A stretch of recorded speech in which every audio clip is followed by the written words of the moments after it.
Scanning for audio.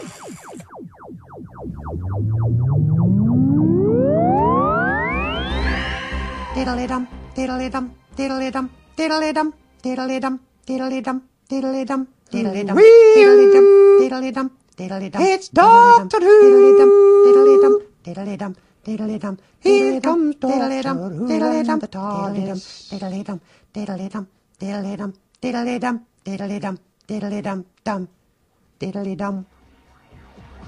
Thank you, thank you.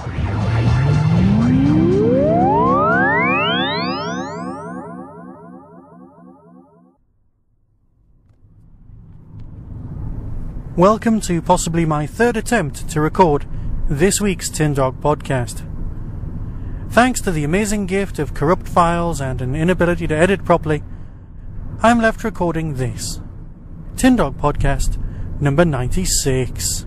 I'd like to start off by thanking absolutely everyone who was involved in sending me some of the best feedback I've had in some time about Torchwood. It's nice to know that I'm not completely alone when it comes to, well, not being the biggest fan of what I will admit was a particularly well-made show. And now that the dust has settled, I've recorded a one-off overview, which I will include at the very end of this episode. But we're not here to talk about Torchwood. We're not here to talk about fan reaction and calling RTD homophobic. Is that actually possible? I'm guessing it is, because it's possible for anyone to be accused of absolutely anything these days. I'm also guessing it's a bit out of line and a bit pointless, because a certain character may or may not have died, and a certain group of fans may or may not have overreacted. I'm not particularly in a place to argue either way. However, if you'd like to find last Wednesday's Radio Free Scaro cutaway, oh, and congratulations guys on reaching your 150th episode by the way, then head there and listen to one of the best debates I've ever heard on any podcast. As far as I'm concerned, that's worthy of a Parsec Award just there.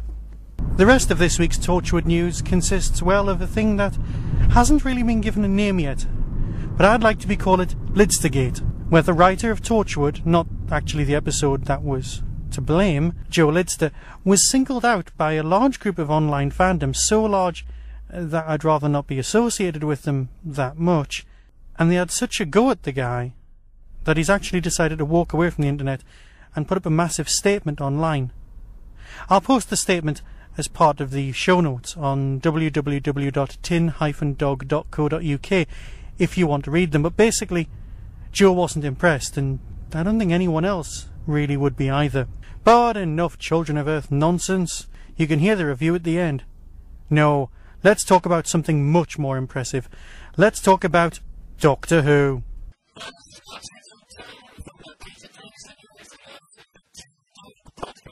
And I will be talking about a very old, classic and particularly gorgeous episode of Doctor as this episode of the TDP goes on. However, yesterday, as I record this, some photographs surfaced of the 11th Doctor's recording. Two things are worthy of note. First off, the 11th Doctor's costume. Now, it's a kind of a spoiler, but what he's wearing really doesn't matter that much. Well, not to anyone who doesn't care. But more important to me is they've redesigned the outside of the TARDIS again. They've put the little St. John's ambulance sticker back on, and the windows look more like the Cushing Doctor TARDIS than anything that we've ever seen on TV before. And that's something I just can't really see the point of. Was there something wrong with the old prop? Or was it just not quite good enough for HD?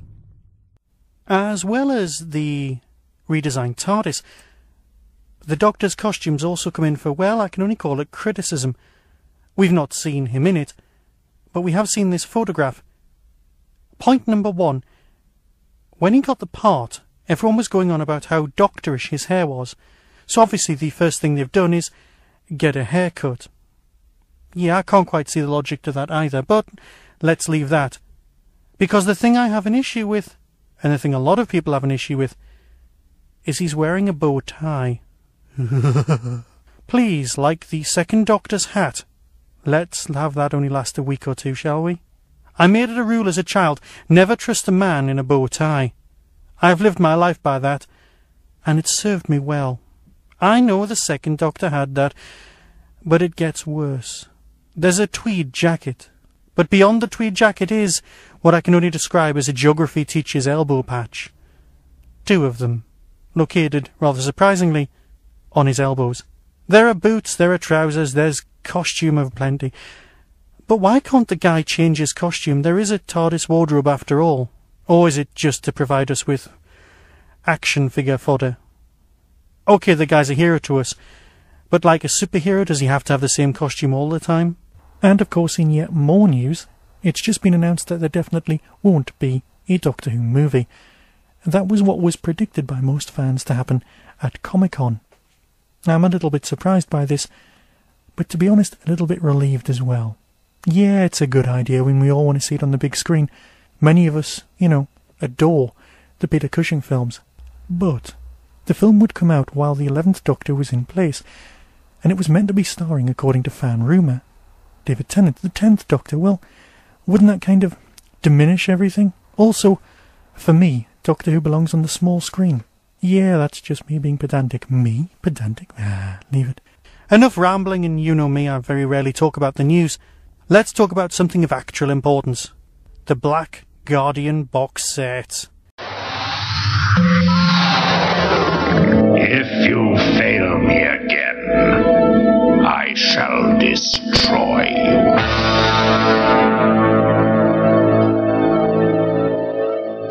MAUDRIN Undead. Now, I did not know that there was such a thing as the Black Guardian trilogy.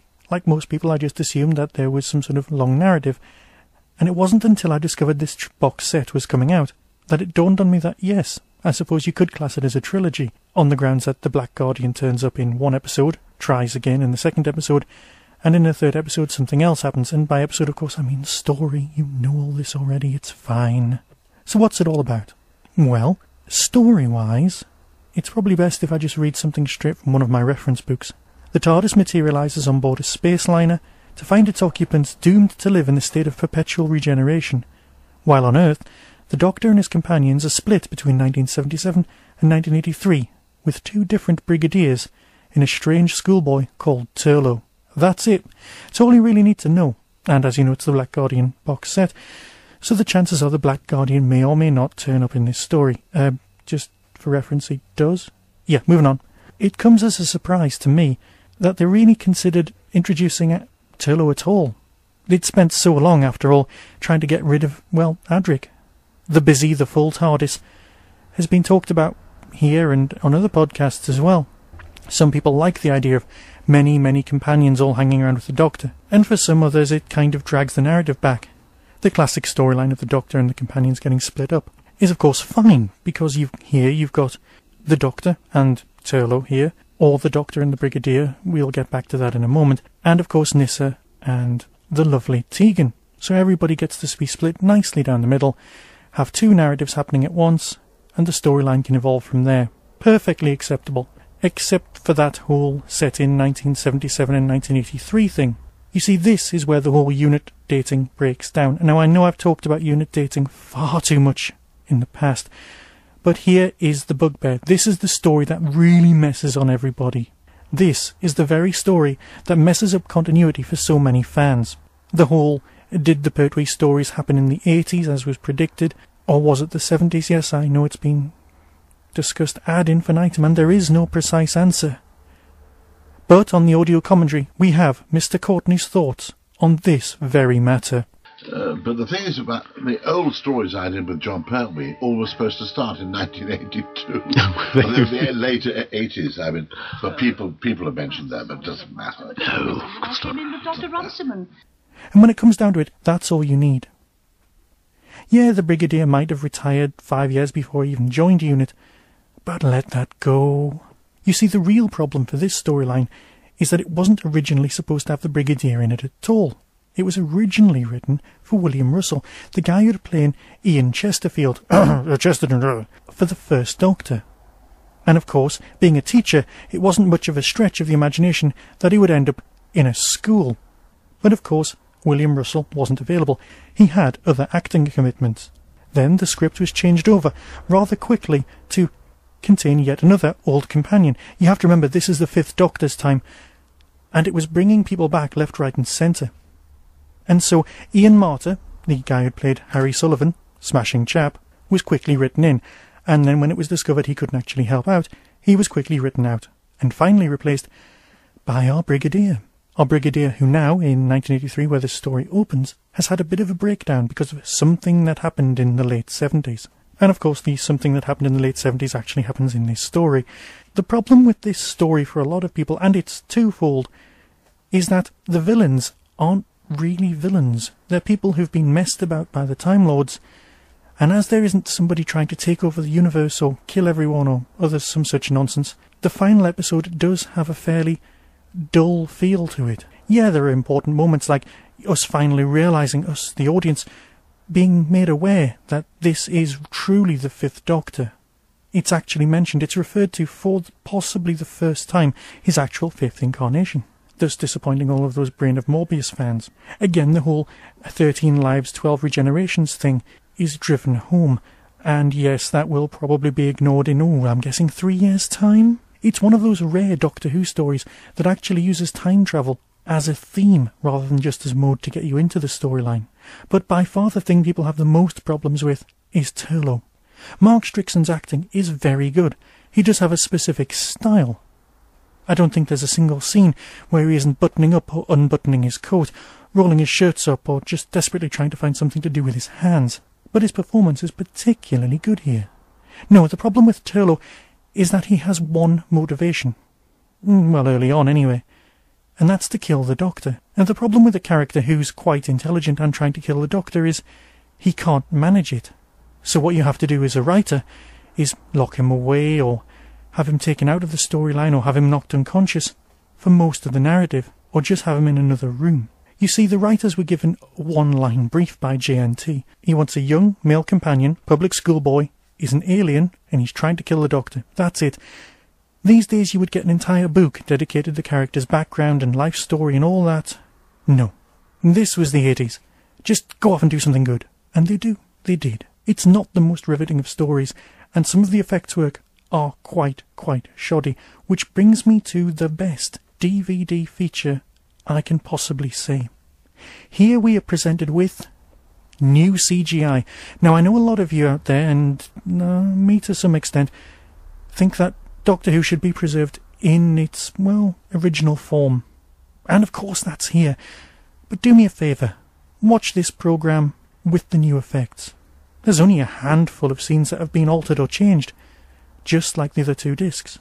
But my God, it helps. You actually feel that the spaceship is about to impact on the TARDIS rather than just a piece of cardboard is being waved in front of a monitor. The transmat capsules arrive and depart with a slight bulge in space-time. A subtle effect, but well worth looking at. The worst effect in the entire programme, the wibbly-wobbly background that appears when the Black Guardian arrives, is completely redone and works so much better. Even down to the electronic game that they're playing on board the strange alien spacecraft, that's all been touched up. But it's never been done with a sledgehammer. It's always been done with a light touch. Similarly, for the next two discs, which of course I'll be covering in turn, those effects have been fixed. The next two stories benefit even more than you would think. First off with the fantastic model shots and sense of scale provided in Terminus, and then with the complete special edition of Enlightenment, my all-time favourite Doctor Who story. Those are for future podcasts, but I do just want to say how wonderful those CGI moments are. Yeah, Doctor Who deserves to exist. It's a creature of its time. These things aren't heavy-handedly done. Of course, some of the effects have been touched up as well, that like Turlough's small glowing top of the tap. You know, the thing that allows him to communicate with elemental forces of the universe. That does look like it's come from B&Q. And on the commentary he does talk at great length about how it's powered by a car battery. But that's largely to be ignored. Suffice to say that this story, and of course the entire box set, are extremely good. It's lovely to see the Fifth Doctor back on form. The commentary's great as well. And in fact this disc comes with quite a few extras. Who Wants to Live Forever? That's the making of MAUDRIN UNDEAD. Liberty Hall? That's a new drama in which the journalists interview the Brigadier. Deleted and extended scenes. Film trims, as always. The CGI effects, which I've already talked about. Studio floor pans, and a CGI storyboard experimentation which I've not come across on the DVDs at all before. All well worth a look. This also comes together with a rather nice Easter egg, which I think is on the special features menu if you scroll left. And this brings you up to date with all of the little Doctor Who fiddly facts, and of course there's the lovely text at the bottom of the screen. It's a great box set with a great start. This story also opens, as so many Doctor Who stories did at this time, with references to the stories immediately before it. Here, the Doctor's talking to Tegan about the Mara, and this led me to think, perhaps if they're looking for, badly connected stories to release all in one box set, what about my Buddhist box set? Planet of the Spiders, Snake Dance, and Kinder, all in one set, available to release. There you go. Or perhaps not. And I got through all of that without mentioning how good David Collins was. Silver from Sapphire and Steel. That's a massive oversight on my part. Our TV club choice this week is Torchwood, which was seen by 6 million people last week on BBC One. As well as asking you at home to watch it, our guests here tuned in too. Let's take a look. Adult Doctor Who spin-off Torchwood was all over BBC One last week like a sci-fi rash. A heady blend of zany Scooby-Doo hijinks, unbridled sexuality and exciting violence. It's a bit like a kids' show that stayed up past its bedtime, drawn some nasty pictures and learned to swear. Not swearing for once was Peter Capaldi, who starred in it alongside 500 Welsh people, Martha Jones 2.0 and John Barrowman as the ageless, unbreakable Captain Jack Harkness. A man so tough you can blow him up with a bomb in the guts and he'll grow back just how he was before, down to the buttocks. The story involved the 456, a mysterious alien race with a terrifying demand. We want 10% of the children of this world. Oh, thank God for that. I thought they wanted something important. Along the way, we saw millions of children chanting in unison like a scary St Winifred school choir. Loads of fake newsreaders from around the world. A quarry. Some unexpected deaths. Gunfire. Explosions. Genuine chills. Outright silliness. And a surprisingly bleak finale in which Captain Jack had to sacrifice his own grandson in scenes which made him look a bit like a 5-year-old at his first rave. So here's my review of the story, all condensed into one, which you may have heard on the WhoCast. The Children of Earth mini-series, or Series 3 of Torchwood. I'm not sure about the transfer to BBC One. Let's face it, BBC One has never truly been the most supportive home of science fiction. Anyone who had to sit through the last seasons of The X-Files is more than aware of what happened whenever there was a sporting event. No, BBC Two was always a much better place for it to live. Now, some of you have been following my thoughts as I released a small podcast every day about my thoughts on Children of Earth. They started off incredibly enthusiastic. I loved episode 1. All the pieces were in place. The characterization was nice. Everyone was back where they should be. And following on from the audios on Radio 4 the previous week, the characters were definitely still themselves. Okay, there were some 2 very big holes left on set, but the writers had definitely set themselves a small task. The plot lines seemed to be nicely woven together, and it definitely didn't seem to be the return of original Doctor Who monster. But then, as the weeks went by, I realised that my opinion of Torchwood wasn't the same as almost anybody else's. Things I was reading on Twitter or in forums led me to believe that other people were enjoying this so much more than me. What was I missing? I could see the incredibly good writing that was going on, the award-winning standard of production. It looked absolutely superb on HD download from the BBC iPlayer. Peter Capaldi was wonderful. I cannot fault this man's performance. It was truly, truly breathtaking. There wasn't a bad performance present. There also was a marked absence of any humour. There was one joke in the entire thing, where the 2 girls said, "We want a pony. We want a pony. We want a pony." A sample that I instantly got for myself and used it on my mobile phone for whenever text messages arrived. That lasted about a day, because as the series progressed, it got progressively more and more depressing. Now I know it was a hard-hitting storyline, a storyline that just felt far too derivative.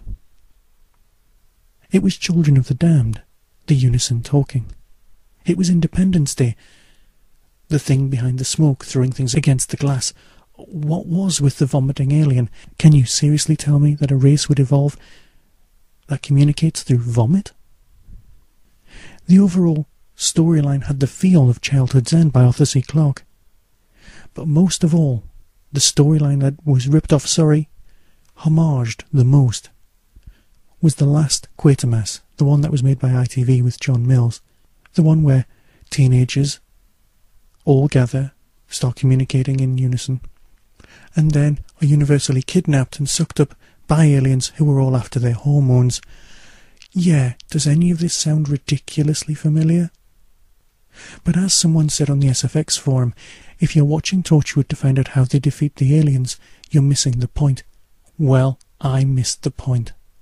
Because that is why I watch the programme. I want to see the gloriously elegant and clever solutions that the writers can come up with to get themselves out of the problems that they've presented themselves with, the things they've created them for themselves. And that's not what I got. What I got was, well, a snuff movie. I got a child, Jack's grandchild, being used to defeat the monsters. Now in my head, they were going to use Jack's ability not to die and Clem's ability to communicate with the aliens and all sorts, but that just didn't happen. Now I don't want to talk spoilers, but let's face it, it's Torchwood, and not many of them get out alive. I truly am in the minority when it comes to disliking this. It's Torchwood for people who don't like Torchwood. But I know I've said that elsewhere before. It did feel at some point that in the production meeting they were sort of competing to see who could be the darkest. Now I know this is slightly more grown-up Torchwood than we've been used to. Let's not cite the Cyberwoman, for example, or any of a handful of stories that I'm sure you already are aware of. But I think the reason I don't like this story is because I finally gave in to something everyone else had been doing for a while. You see, I was so impressed by episode 1 that I did the unthinkable. I thought it was as good as Doctor Who. And I've never thought that of Torchwood, which is how come I could like it. Because it wasn't the greatest show in the universe. It was quite good. My expectations, of course, were raised, and the minute they were raised, I was expecting something different. Okay, these stories take place in the Doctor Who universe, but that's where it ends.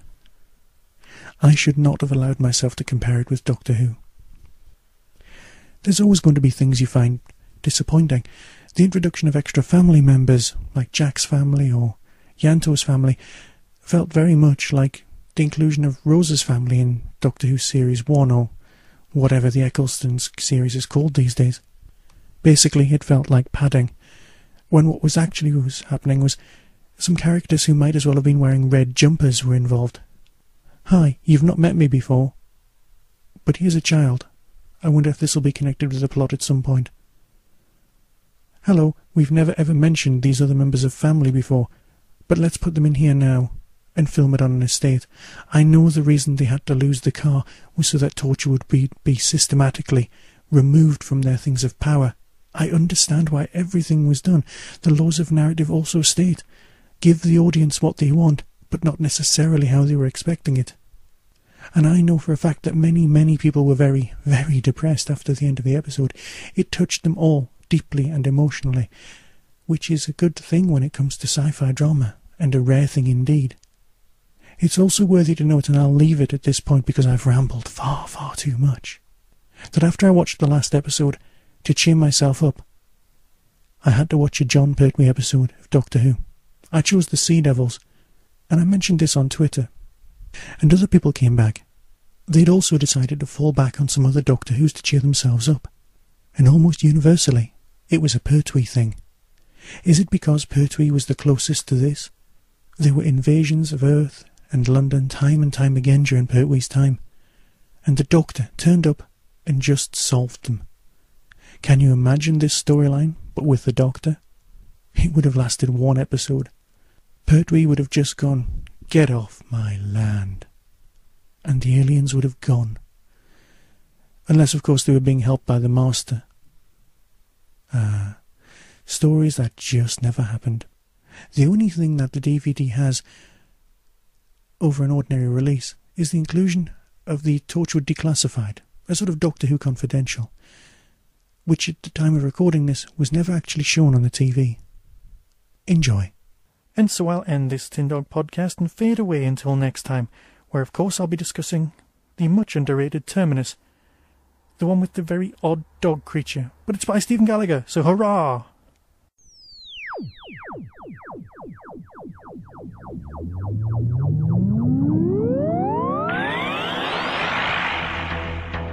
You have been listening to the Tin Dog Podcast. Doctor Who and its associated shows are all trademark of the BBC. No infringement is intended.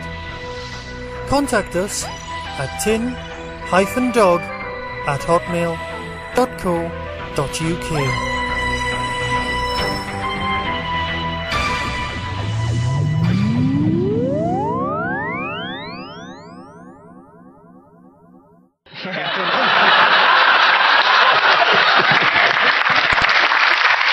Is it Bonnie Langford's sex change? Yeah. To be honest, what a world it would be if that's the answer. I'm more likely to vote for him if he was Bonnie Langford. Really? What an extra poster as well. Gordon Brown, because I used to be Bonnie Langford.